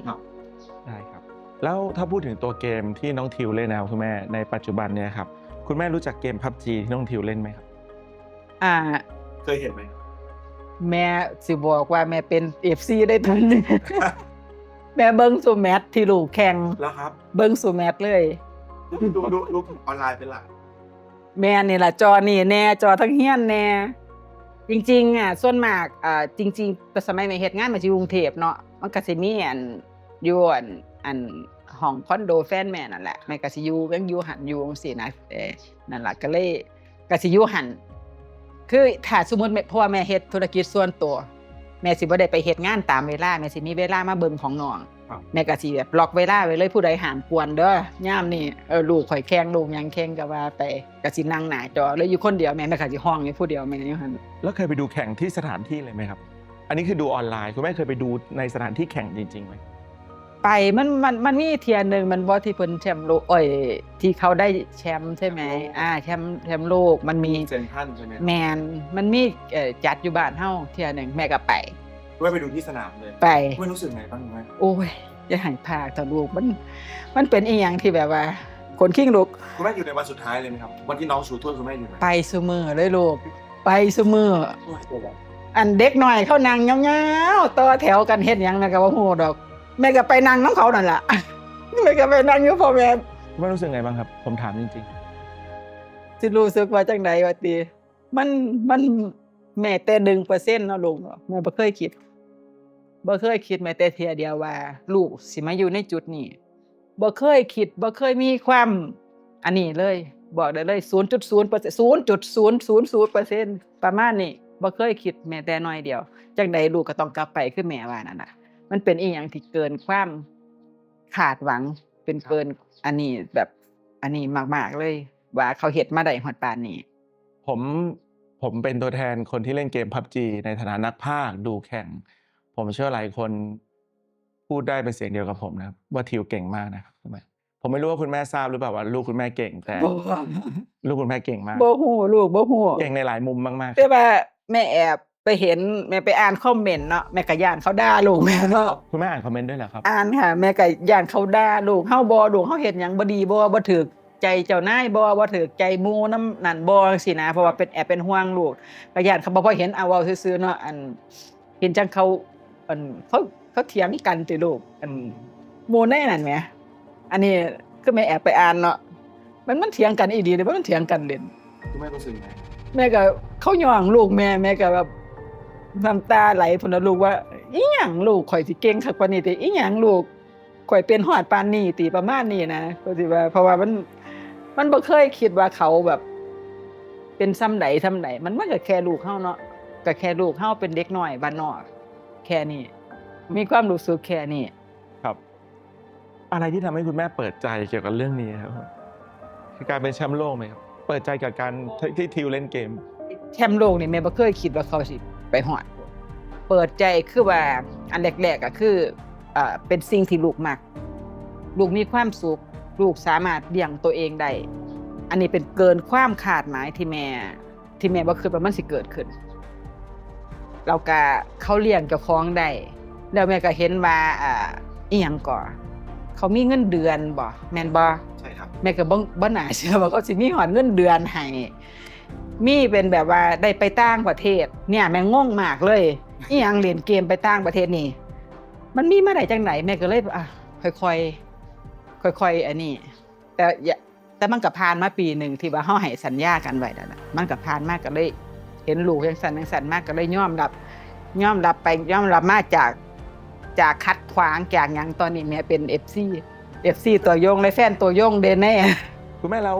ทิวเนี่ยเมื่อปีที่แล้วเนี่ยก็เป็นแชมป์โลกถ้าพูดตรงๆนะครับคำว่าแชมป์โลกคือทีมที่เก่งที่สุดในโลกเมื่อปี 2025 ในปีนี้ทิวก็ได้รับโอกาสในการติด PUBG Nation Cup หรือว่าเรียกกันภาษาชาวบ้านง่ายๆว่าทีมชาติไทยกับเกม PUBG คุณแม่ทราบข่าวนี้ได้ยังไงครับ ตอนแรกลูกบอกแม่ก็ไปอย่ามาหาเบาไหลลูกก็เลยว่าจังซี่ทีมชาติอีหยังที่สิเก่งเข้าไปเพราะว่าในเมืองไทยในประเทศไทยเฮาน่ะแม่ก็เป็น FC คือว่าเนาะแม่ก็ติดตามตลอดมันมีคนเก่งหลายมากๆถึงสิเป็นแชมป์โลกไอ้ความคิดแม่คือว่าเป็นแชมป์โลกมันฟุกหรือเปล่าอันวงกลมๆนั่นน่ะมันเข้าเฮาหรือเปล่า มันเข้าหรือเปล่ามันโชคดีหรือเปล่าแม่ก็อ่านคอมเมนต์ได้อย่างแน่ถ้ามันเข้ามันหยังจังซี่มันก็สิได้อาจสิฟุกหรือเปล่าในความแม่คิดน่ะนะแล้วคนเก่งมันมีเยอะคนเก่งมันมีหลายทีมหลายหยังแล้วทิวกับแม่บ่คิดว่ามันสิอยู่ใน4คนบ่เขาเอา4คนแม่นบ่แม่บ่คิดแม่ก็บ่คิดน้องมาบอกแม่ก็จนโอ้ยลูกเอ้ยก็เลยว่าจังซี่แม่แบบ พอคุณแม่รู้ว่าติดทีมชาติไทยครับคุณแม่รู้สึกอย่างไรบ้างครับ รู้สึกคาดบ่ถึงรู้สึกดีใจจนบ่ได้ต่างจากแชมป์โลกคิดว่าแต่ว่าแชมป์โลกดีใจตอนเราไปแข่งนะไปแข่งคือมันต่อหน้าเนาะต่อหน้าเฮาว่าได้แชมป์โลกสิมันก็แบบไอ้นั่นแล้วไอ้เป็นทีมชาติไทยนี่ก็เกินความคาดหมายดีใจจนแบบบ่คิดว่ามันสิเป็นไปได้บ่คิดว่าประเทศไทยบ่ประเทศไทยได้ลูกบ่แม่นบ้านป้าแดงบ่แม่นส่ำนี้สิมาเลือกลูกแม่บ่สิว่านั่นน่ะดีใจจนบอกบ่ถูกว่า ถ้าพูดถึงทั้งหมดที่คุณแม่เล่าให้ผมฟังครับผ่านเรื่องราวมาเยอะมากๆจนมาถึงวันเนี้ยคุณแม่ภูมิใจในลูกชายคุณแม่มากน้อยแค่ไหนครับ บ่มีคำเปรียบเทียบบ่มีคที่แม่สิแบบหาคำมาเว้าเพราะว่าหยังแม่เป็นเลี้ยงลูกมาผู้เดียวอะคาดหวังที่สุดก็คือแม่เว้าแม่นบ่ว่าอยากให้ลูกเรียนอยากให้ลูกแบบว่ามีอนาคตที่ดี ถึงสิผิดหวังตอนนั้นนะแต่ว่าตอนนี้คือน้องเว้าอยู่คำหนึ่งว่าทิวจะไม่ยอมให้แม่ผิดหวังทิวแม่สบายใจได้เลยทิวจะไม่ยอมให้ตัวเองลำบากคำนี้แม่ถึงแบบว่าปลดล็อกทุกอย่างในชีวิตแม่ที่แม่โทษเด้อในชีวิตแม่ที่แม่ทุ่มเทให้ลูกแม่เซนซิทีฟจักหน่อยที่ทุ่มเทให้ลูกแม่เพราะว่ามีลูกผู้เดียวเฮ็ดเพื่อลูกผู้เดียวแม่จนสุดๆแล้วลูกสุดกับเขาสิ่งที่เขาเฮ็ดให้แม่เห็นเฮ็ดให้แม่ไว้ใจในอนาคตในชีวิตเขาได้หลังจากนี้แม่ก็บ่มีหยังห่วงในตัวเขาแล้วล่ะคือว่าดีใจภูมิใจหลายจนหาคำเว้าบ่ได้หรอกลูกหาคำเว้ามาเปรียบเทียบบ่ได้เลย ในฐานะทิวกำลังจะไปทำหน้าที่การเป็นตัวแทนของประเทศไทย1คนนะครับ คุณแม่อยากบอกอะไรกับทิวบ้างครับ อยากบอกอีหยังกับลูกว่าติสิ่งสำคัญที่สุดก็คือครอบครัวเป็นกำลังใจรอเป็นกำลังใจเป็นเซฟโซนเป็นทุกอย่างให้ลูกได้ถึงว่าลูกสิผิดหวังโดนผู้นั้นผู้นี้ว่าทีมงานว่าหยังว่าเฮาบ่ต้องไปใส่ใจดอกลูกสังคมนู่นนี่นั่นครอบครัวแม่ลูกยายคือเป็นสิ่งที่ว่าครอบอุ้มลูกอยู่ตลอดแม่ก็ขอให้ลูกสู้เฮ็ดให้มันเต็มที่สู้ไปเลยลูกสู้ให้คนเห็นสู้ให้เต็มที่สมกับสิ่งที่ลูกรักมาเฮ็ดมาตั้งใจเฮ็ดมาตลอดแค่นั้นเลยสู้ลูกสู้ให้สุด สุดท้ายครับคุณแม่ผมฟังคุณแม่เล่ามาไม่ว่าจะเป็นตอนที่ถ่ายหรือว่าหลังไมค์นะครับผมรู้สึกว่าทิวเป็นคนหนึ่งที่เก่งมากๆครับแล้วก็ทิวเป็นคนที่ไม่เคยวิ่งหาแสงเลยครับแล้วก็แสงต่างหากที่วิ่งมาหาทิวภูมิใจที่ได้คุยกับคุณแม่ครับคุณแม่เลี้ยงลูกดีมาก ลูกคุณแม่อาจจะไม่ได้เป็นคนที่เก่งที่สุดในทีมครับแต่ผมเชื่อมั่นว่าทีมชาติไทยต้องมีทิวครับขอบคุณคุณแม่มากครับครูทิวเคยคุยกับคุณแม่แบบนี้บ้างไหม ก็นานๆครั้งหนึ่งครับเพราะว่าบางทีผมรู้สึกว่าผมอาจจะเหนื่อยบ้างเหนื่อยแบบเมื่อไหรจะถึงผมสักทีอะไรอย่างเงี้ยครับแต่แม่ก็แบบว่าคอยซัพพอร์ตให้กำลังใจด้วยคำพูดถึงว่า ผมจะแบบเป็นคนที่แบบเป็นคนเจ้าน้ำตาพอแม่พูดอะไรผมรู้สึกว่าไม่ค่อยอยากพูดเท่าไหร่อะไรเงี้ยเรื่องพวกนี้ก็ขอบคุณแม่ครับที่ซัพพอร์ตแล้วก็ไม่บังคับให้ผมตามที่ผมชอบอะไรเงี้ยขอบคุณแม่ครับ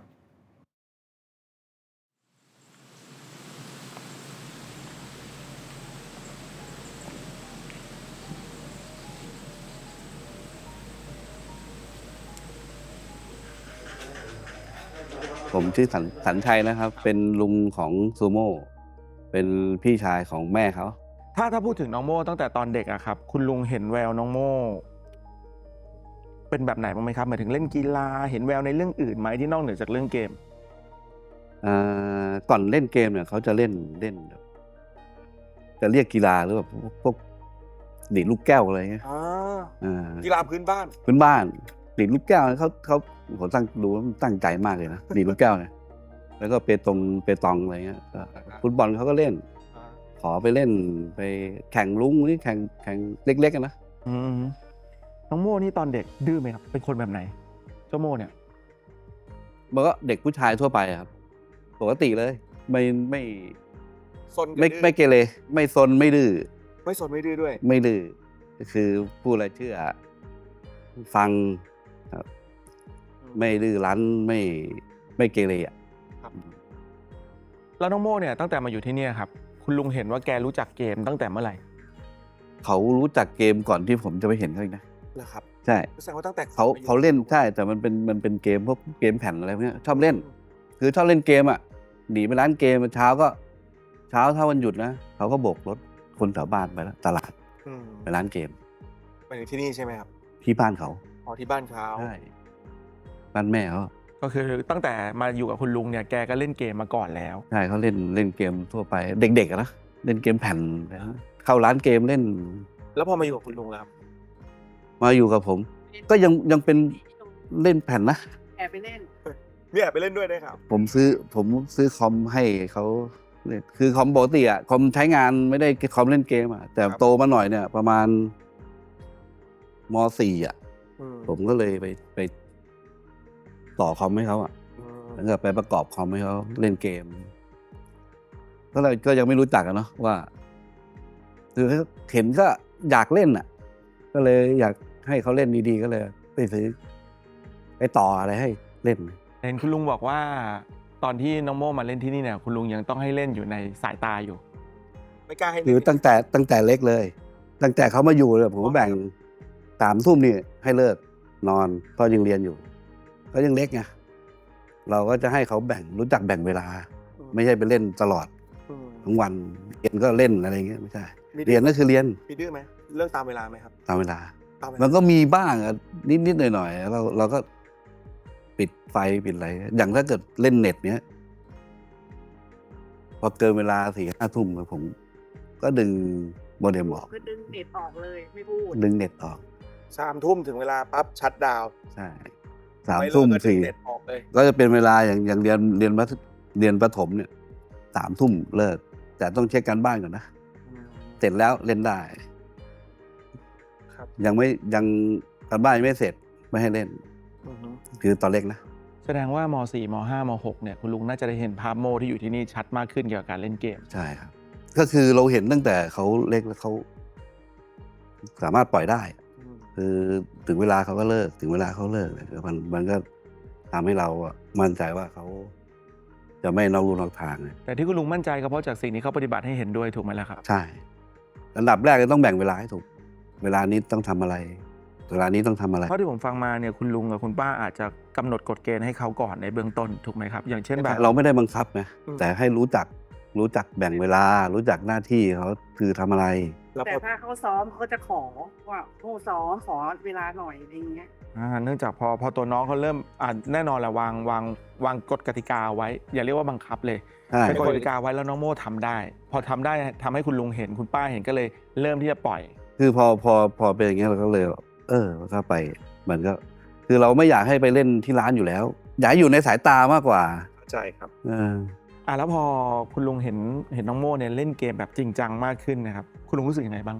เล่นแล้วหาเงินได้เล่นแล้วจริงจัง ตอนแรกไม่รู้ไงว่าเฮ้ยมันจะเป็นอาชีพได้หรือเปล่า แต่ก็เราก็ไปหาดูในอินเทอร์เน็ตเนี่ยก็เห็นแบบเขามีแข่งกันเนาะเมื่อปี17อะไรประมาณเนี้ย อืม แต่ก็ไม่รู้ว่าเกมอะไรแต่เขามีแข่งนะเขามีแข่งแล้วยังไม่รู้นะเราไม่ได้ศึกษาไงแต่มันก็ไปถึงระดับโลกได้นี่หว่า เห็นบอกว่าจุดเริ่มต้นเนี่ยน้องโม่ให้คุณลุงพาไปเซ็นสัญญากับสังกัดในกรุงเทพ ใช่เขามาบอกว่าลุงก็แข่งแบบเขาก็แข่งมีซ้อมมีอะไรก็ตอนแรกก็ไม่รู้นะแข่งซ้อมเล่นอะไรก็อยู่ที่นี่ไงตอนนั้นเรียนอยู่ม.5 มั้งก็แข่งมีซ้อมก็เล่นลุงเดี๋ยวมีซ้อมนะเหมือนกับไม่ให้เรากวนอะไรเงี้ยก็แข่งก็เล่นไปแล้วก็รู้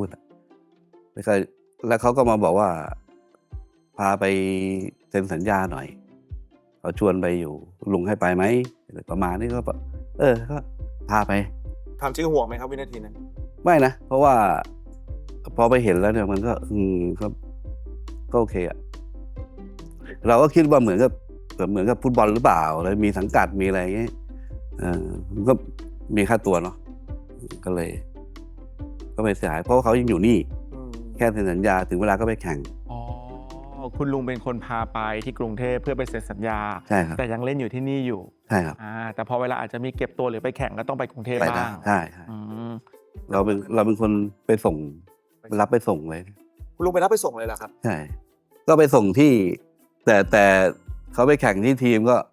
ไปส่งที่อะไรนะ โคเดนแคท มันจะเป็นทางเข้าอะเนาะต้องเล่นแคทอะแล้วเขาก็นัดพวกเขาไป โอเค ไปส่งตรงจุดที่นัดกัน ใช่ แล้วก็ไปกันต่ออือฮึโอเคครับ คุณลุงรู้จักเกม PUBG ที่น้องโม่เล่นบ้างไหมครับ ก็รู้จักพ่อโม่นี่แหละ รู้จักพ่อโม่ มันเล่นเกมอะไรวะเราก็ไม่รู้นะเกมอะไรเป็นยังไง เรายังไม่รู้เลย G อะไร G P P G U B อะไรวะ ตอนแรก คุณลุงรู้จัก ในแบบนั้น PUBG ก็ไปคุยกับเพื่อนๆนะเนาะว่าเล่นหลานเล่นเกมไอ้ P G อะไรวะ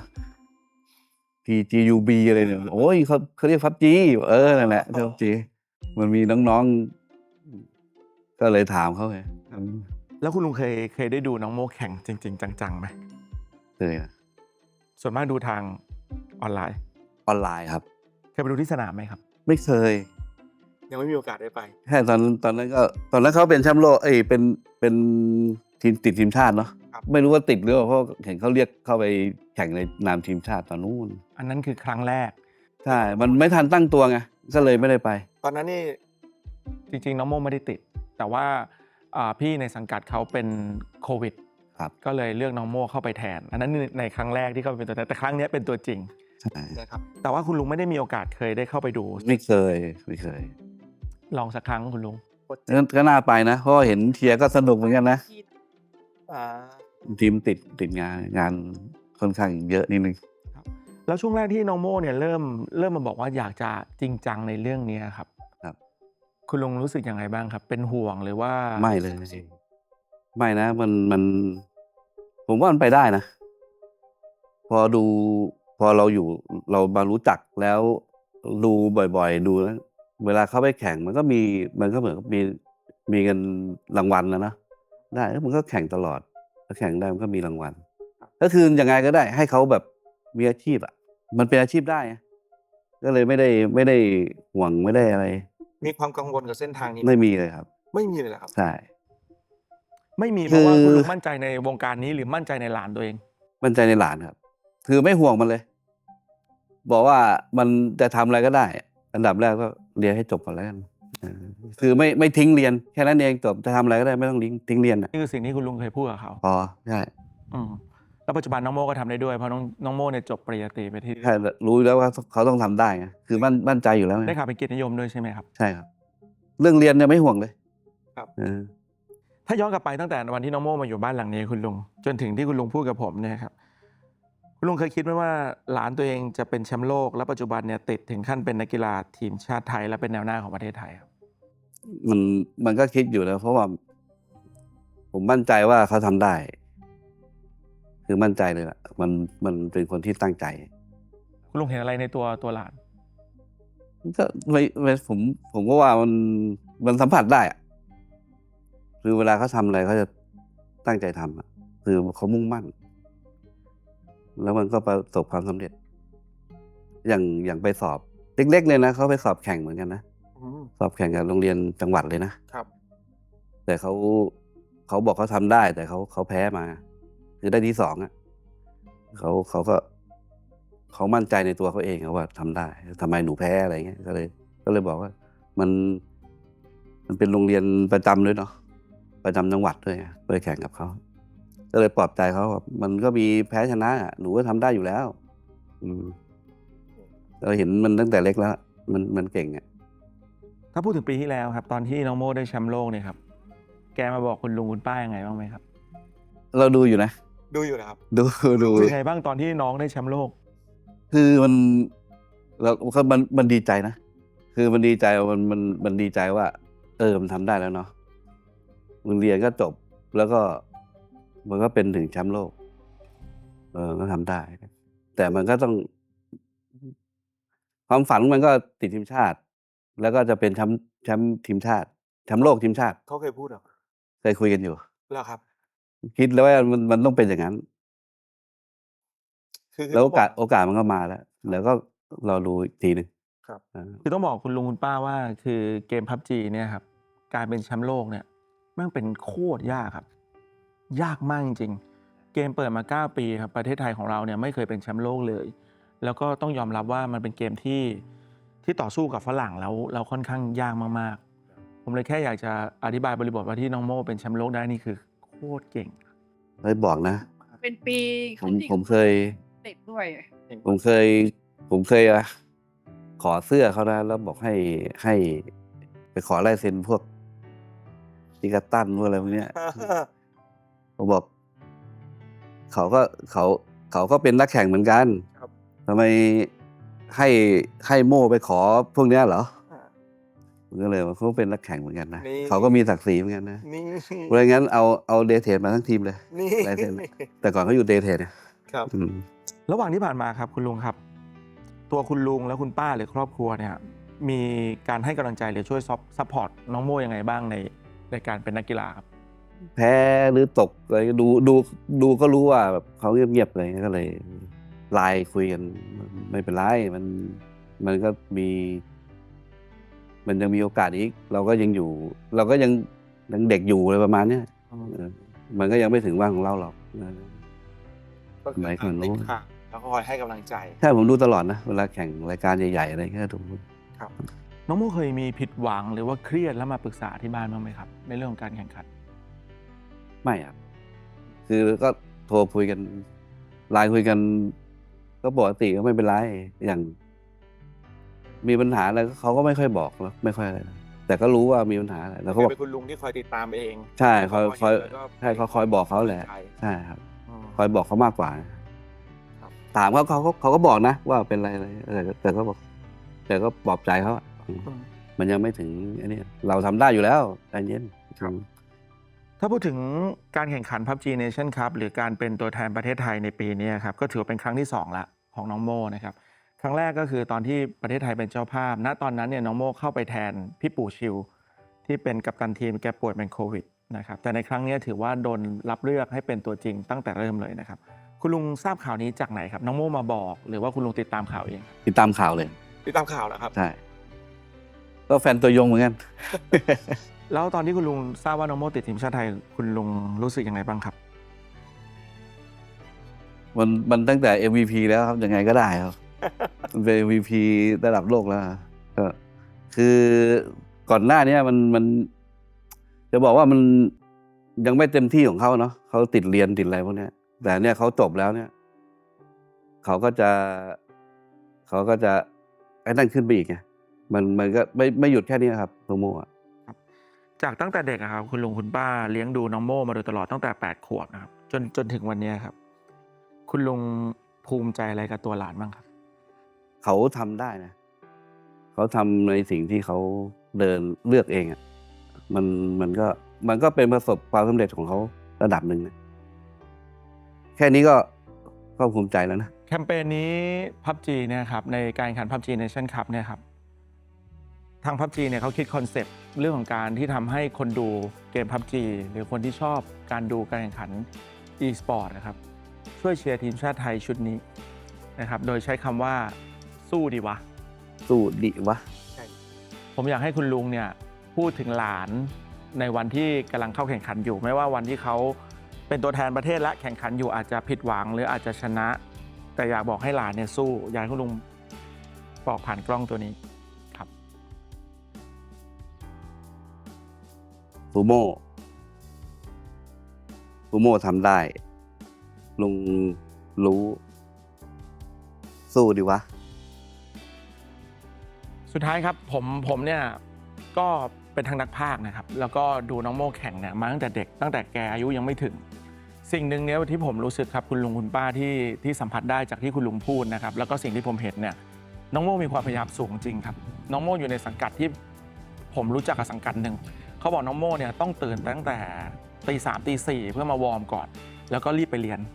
แล้วก็พอกลับมาก็ต้องวอร์มก่อนเพื่อต้องเข้าฝึกซ้อมในช่วงหัวค่ำผมได้ยินตรงนั้นเนี่ยผมรู้สึกทึ่งตั้งแต่ตอนที่น้องโม่ได้แชมป์โลกแล้วว่าเฮ้ยน้องคนนี้มันทำแล้วประสบความสำเร็จจริงๆอีกหนึ่งเรื่องที่ผมรู้สึกภาคภูมิใจแทนคุณลุงคุณป้านะครับจากความรู้สึกผมจริงๆเลยคือปกติแล้วการเป็นนักกีฬาอีสปอร์ตเนี่ยเราจะมีเรื่องของการเป็นไอดอลซึ่งคนที่มีความแบบเรานับถือคนนี้เรามีไอดอลเป็นคนนี้เนี่ยส่วนมากจะอายุเยอะหมดเลยน้องโม่เป็นคนหนึ่งครับที่การติดทีมชาติหรือการเป็นแชมป์โลกเนี่ยมันเป็น achievement ส่วนตัวแต่สิ่งหนึ่งที่ผมรู้สึกและภูมิใจแทนคุณลุงคุณป้าจริงๆคือน้องโม่เป็นตัวอย่างที่ดีให้กับนักกีฬาอีสปอร์ตในยุคเยาวชนที่เร็วมากทั้งเรียนเก่งแล้วก็รวมไปถึงประสบความสำเร็จในเรื่องส่วนตัวด้วยวันนี้เป็นเกียรติมากๆที่ได้สัมภาษณ์คุณลุงขอบคุณมากครับ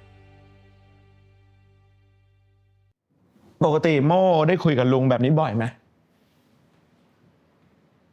ก็ไม่บ่อยพี่แต่ว่าโทรคุยอยู่ตลอดใช่ เวลาโทรคุยคุณลุงแกเป็นคนพูดยังไงพูดแบบในคลิปเลยไหม ไม่ค่อยนะพี่แบบจะเป็นแบบว่าเหมือนแบบผู้ชายคุยกันมากกว่า ห้าว ใช่เป็นแบบว่า แต่ก็คุยกันประมาณนี้แหละ แบบโม่กับลุงอะไรเงี้ยครับ โม่เคยแบบเหนื่อยหรือว่าเครียดแล้วปรึกษาลุงบ้างปะเคยไหม ไม่เคยครับไม่เคย แบบผมไม่ค่อยปรึกษาที่บ้านใช่เพราะว่าแบบว่าเหมือนว่าไม่อยากให้เขาเป็นห่วงมากกว่าใช่ ตอนที่คุณลุงเนี่ยตอบพี่อยู่คุณป้านี่ ตอบด้วยตลอดเลย ป้าเขาคอยกำชับไป อะไรนะ ป้าเขาคอยกำชับไปเลย ใช่ เขาบอกว่าตอนที่เขาไปสัมภาษณ์ก็คุยกับเขาเหมือนกัน ป้าบอกว่าลุงตอบผิดถูกแบบว่าเขาตื่นเต้นเขาก็เลยต้องแบบพูดผิดพูดถูกบ้างเขาก็เลยไปยืนคอยแบบว่าคอยช่วยพูดช่วยเติมอะไรเงี้ยเขาบอกประมาณนั้นแต่สิ่งหนึ่งที่พี่สัมผัสได้กับทีมงานที่ไปเนี่ยคุณลุงคุณป้าดูภูมิใจในตัวโม่มั่งนะและก็อยากให้โม่รู้ว่าทั้งหมดที่มันเกิดขึ้นจากสิ่งที่โม่มีระเบียบวินัยในการใช้ชีวิตของตัวเองไม่ว่าจะทำอะไรก็ตามนะครับแล้วก็ผมได้ยินมาเยอะมากๆว่ามีคนถือโม่เป็นไอดอลอันนี้ก็น่าภูมิใจแทนคุณลุงคุณป้ามากๆสุดท้ายครับโม่ผมอยากให้โม่เนี่ยฝากอะไรถึงครอบครัวบ้างอยากจะขอบคุณหรืออยากจะพูดอะไรก็จริงๆอยากขอบคุณที่บ้านนะครอบครัวแบบทุกคนเลยแต่ว่า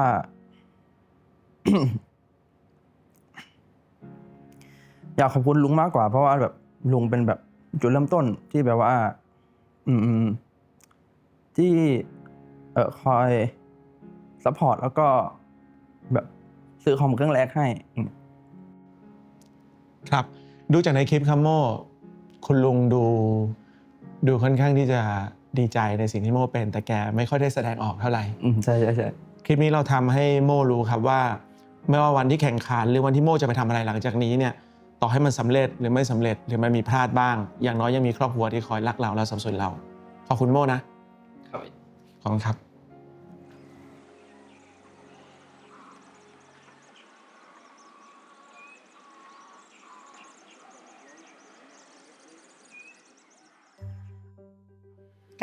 กาชื่อแม่เล็กกาเป็นแม่ของน้องเก้อ่ะ คุณแม่ครับตอนเด็กๆเนี่ยครับน้องเคเ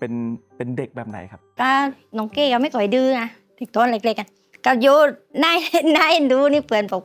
มันอยู่หลังตัวมันตั้งเล็กนู่นอยู่เลยอ่ะ น้องเคแสดงว่าน้องเคตอนเด็กนี่คือกินเก่ง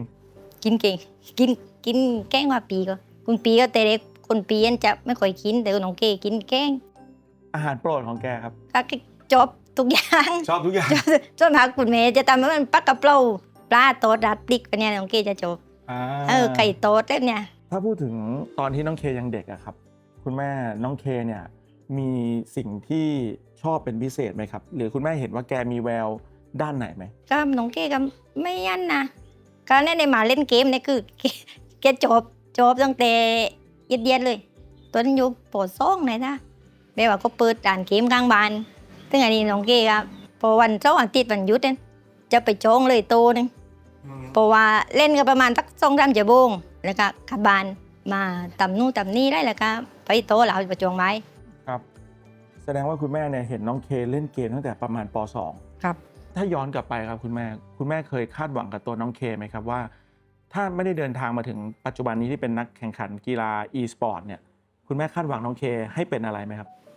ก็ตอนนี้ก็มีก็อยากให้น้องเก้เรียนหนังสือได้มีอ่านตั้มเนี่ยนี่ค่ะน้องเก้มันก็แกก็จบนะไปเรียนสายจังตอนนั้น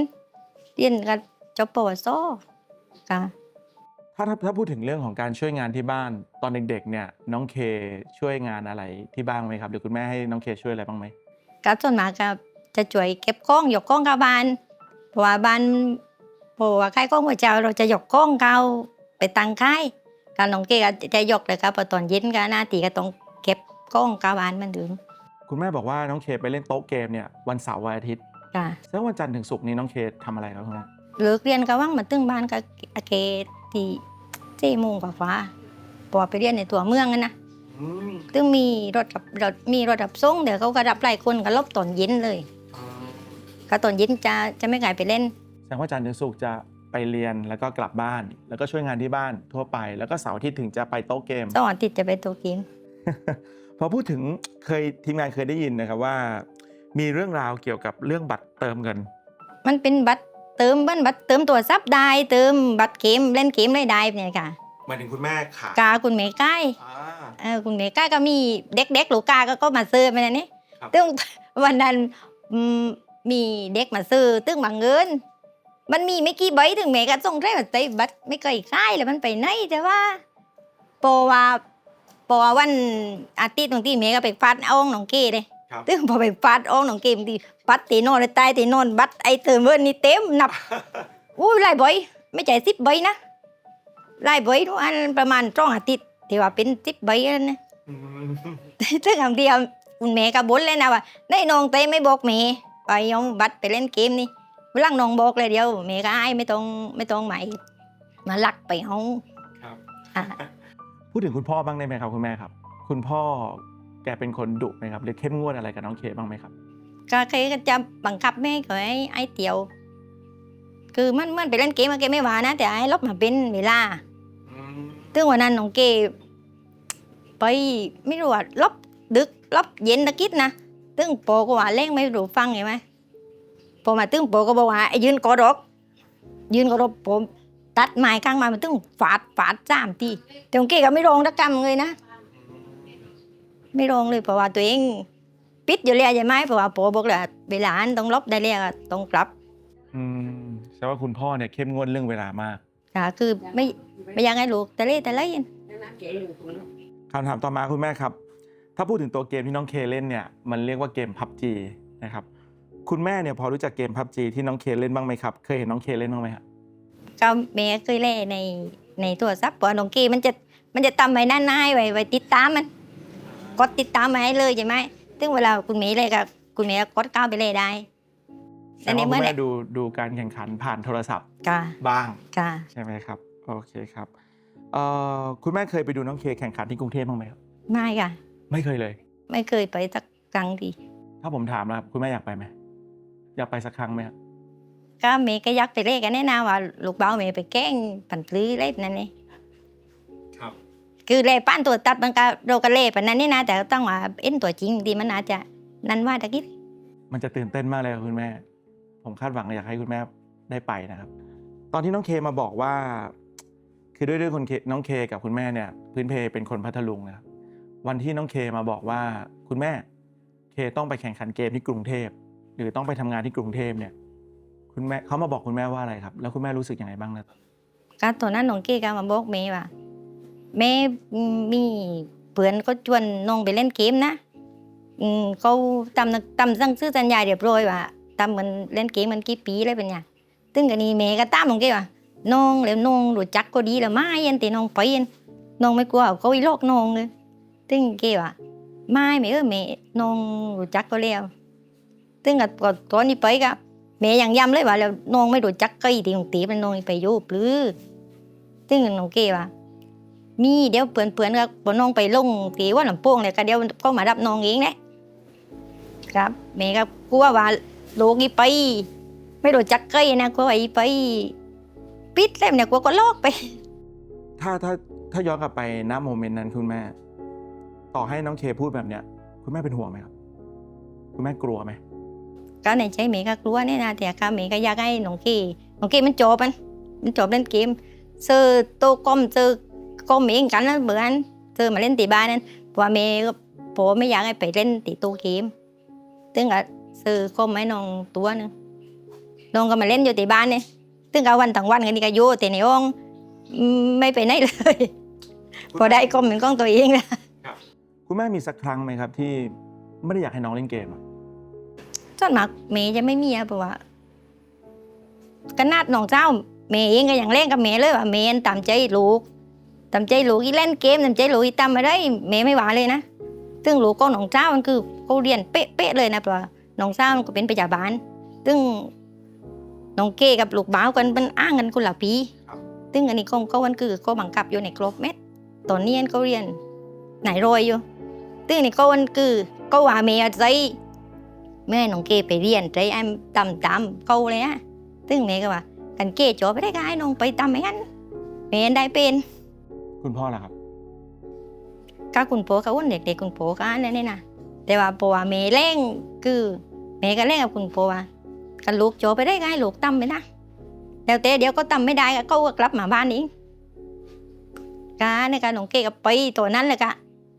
นั่นก็ไปตำยาวเลยแค่นี้ ครับ พอมาถึงตรงปัจจุบันนี้คุณแม่ครับ คุณแม่ทราบไหมครับว่าตอนนี้น้องเป็นหนึ่งในนักกีฬา e-sport ระดับแถวหน้าของประเทศไทย ผมใช้คำว่า อันดับท็อป 3 ของประเทศ คุณแม่ทราบเรื่องนี้ไหมครับว่าลูกคุณแม่เก่งมาก ไอ้นี่ก็เมย์ก็ไม่รู้นะแต่เมย์รู้แต่ว่าลูกเมย์คือติดทีมชาติด้วยนะพอติดทีมชาตินั่นคือเมย์รู้เลยนะแต่เมื่อติดไอ้ท็อปนู่นก็เมย์ก็ไม่รู้บ้านน้องก็ไม่เคยบอกกันว่าน้องไปเล่นติดได้ตีเต่านู่นเต่านี่นะน้องก็ไม่เคยตัวบอกกัน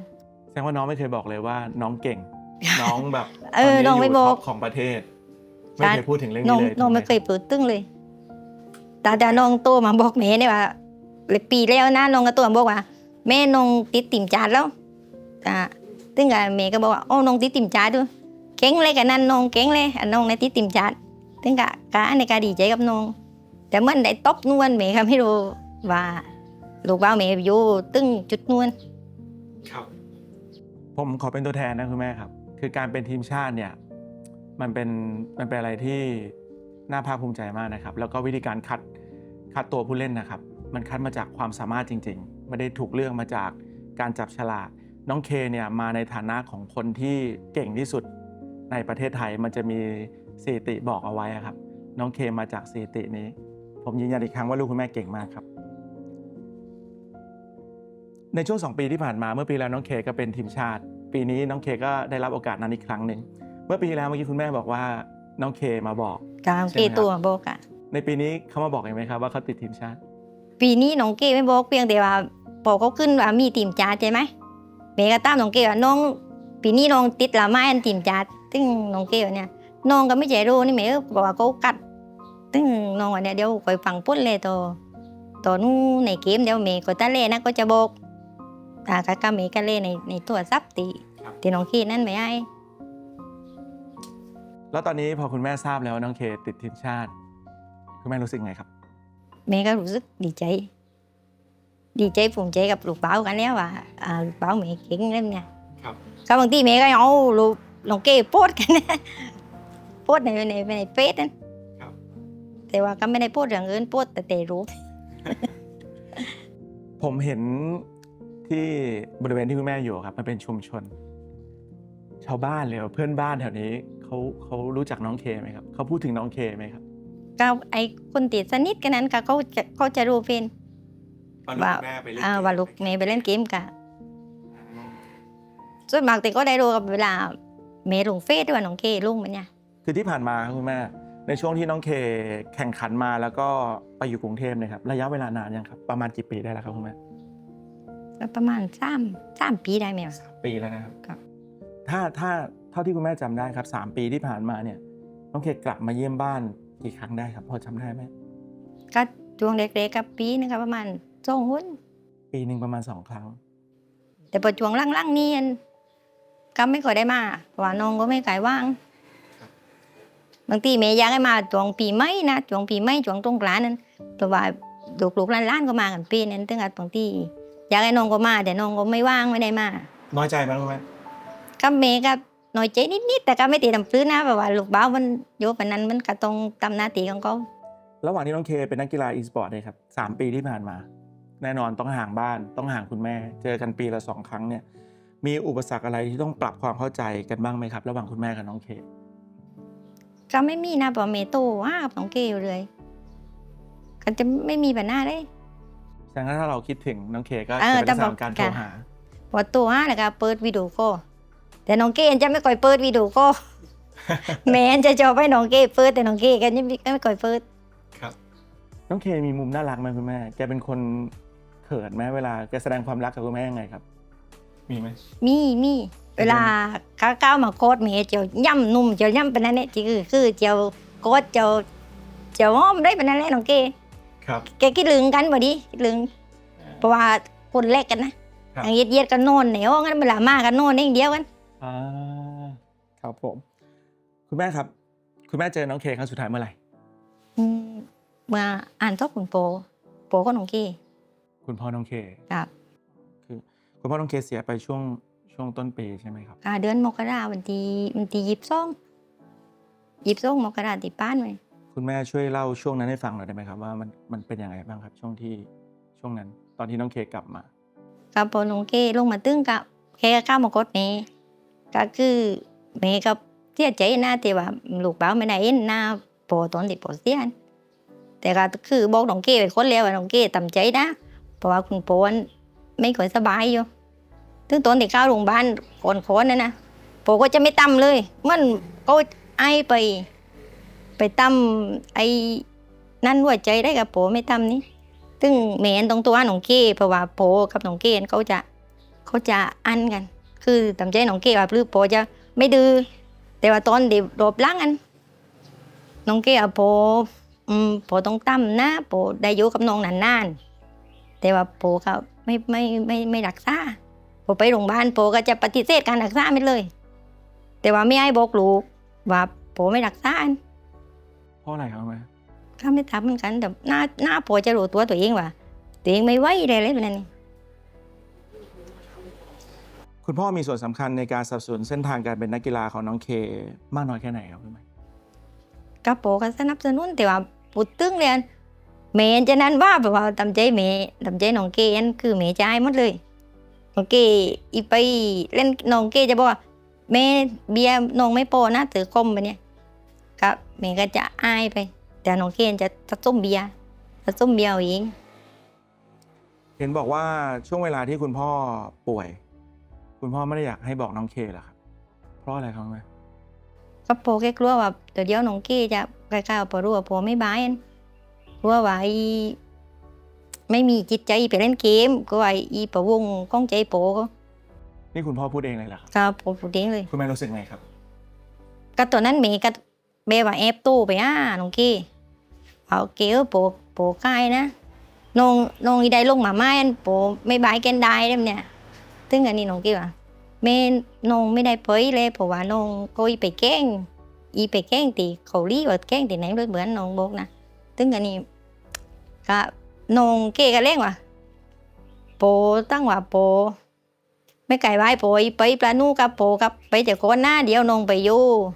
ตั้งปฏิเดียวน้องไม่ได้ลบแต่น้องเก้ไม่ได้เล่นกับคุณโปเล่นกับเมย์มาเพราะว่ากลัวว่าคุณโปอีหน่อยใจหลาเล่มนั้นเนี้ย ผมเชื่อวันนี้คุณพ่อต้องภูมิใจแน่เลยครับ ในฐานะที่ตอนนี้น้องเคติดทีมชาติครับคุณแม่อยากฝากอะไรถึงลูกชายคนนี้ที่กำลังจะไปทำหน้าที่เพื่อประเทศชาติบ้างครับ ก็เมย์ก็อยากให้น้องเกณฑ์ทำหน้าที่ให้ดีที่สุดนะคือน้องเกรักในการเล่นเกมอยู่แล้วกันน้องเกทำหน้าที่เล่นเกมให้ดีทำให้เก่งแล้วก็น้องเกทู่ค่ะ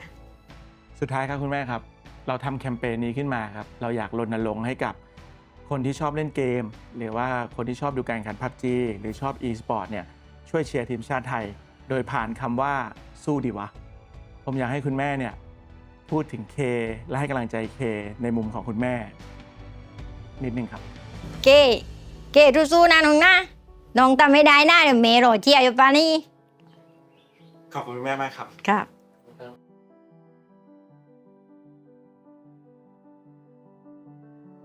ปกติได้คุยกับคุณแม่แบบนี้บ่อยไหม ก็ไม่ค่อยได้คุยพี่ แม่ไม่ค่อยได้คุย คือปกติแม่เป็นคนโทรหาตลอด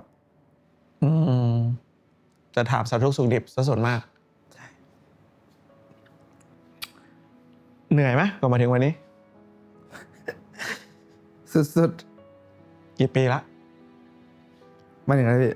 เล่นกี่ปีกว่าจะสำเร็จจำได้ไหม ถ้ารวมถ้านับแค่เล่น PUBG ก็ประมาณ4 ปีพี่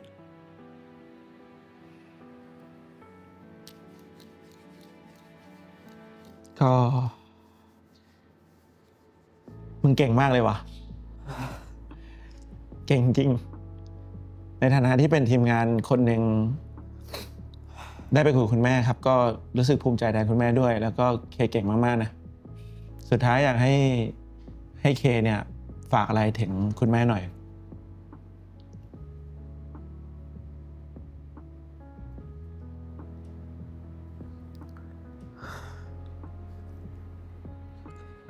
ไม่มีแรงพูด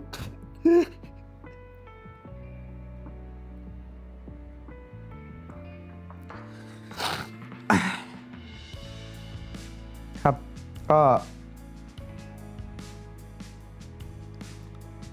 อย่างแรกเลยก็ ขอบคุณแม่ครับที่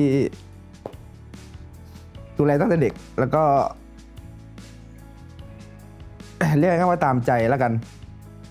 ตามใจมาตั้งแต่เด็กแล้วก็ รู้สึกว่าขอบคุณมากๆที่เข้าใจในสิ่งที่ผมชอบ แล้วก็อยากจะบอกว่าจะหาตังค์มาเลี้ยงแม่คืน10 เท่าที่แม่เลี้ยงผมมาครับ ถ้าคุณพ่อดูอยู่อยากบอกอะไรแก ทำได้แล้วครับ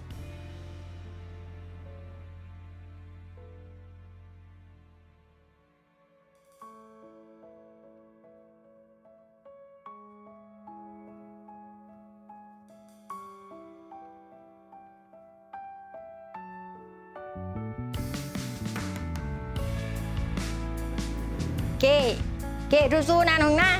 น้องทำไม่ได้นะเดี๋ยวเมย์รอเชียร์อยู่ป่านนี้ สู้นะเวฟทำเพื่อเพชรบุรีทำเพื่อประเทศไทยครับลูก พ่อครับสู้ๆนะครับทิกเกอร์อันนี้ทิกเกอร์ตัวจริงแล้วอันนี้ค่ะบอกเขาเนี่ยทิกเกอร์ตัวจริงนะนี่ทิกเกอร์ตัวจริงพ่อสู้ๆนะครับสู้ๆวิชัยสู้ๆซูโม่สู้ๆครับ เขินอะ